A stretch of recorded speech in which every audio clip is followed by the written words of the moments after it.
Just to summarize those policies that are motivating the voters you're speaking to, I heard prices, right? Inflation, the economy, but on a micro level, what does it mean for day-to-day life?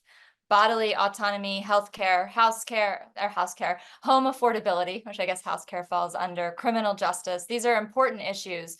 And actually, I have a poll in front of me from The Economist and YouGov, and that found, to your point about some people not being sure, 7% of the Black voters that The Economist and YouGov polled said that they're not sure who they would vote for right now. 72% said that they're in favor of Vice President Kamala Harris, and 18% said that they are in favor of former President Donald Trump.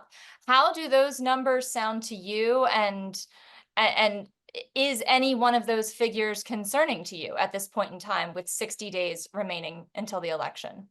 Well, on one hand, it's concerning for personal reasons, because at this point, it's really challenging for me to see how voters would see someone who has aligned themselves with white supremacists and has lifted up policies to be hurtful to not only, I think, the African-American communities, but many of our communities, I think. So, but the truth of the matter is the poll isn't surprising to me.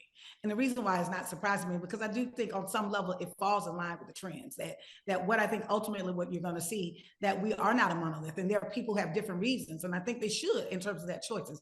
But overwhelmingly, when you look at the Black vote, overwhelmingly, that meant 80%, of almost 80%. And I think ultimately when it washes out, that's what you're going to see, that are literally are voting for what they think is the collective interest, and who's going to work and align themselves better with I believe some policies that are more reflective to our interests. But then there are, like I said, like you said, there is a spectrum of beliefs and ideologies on at this point.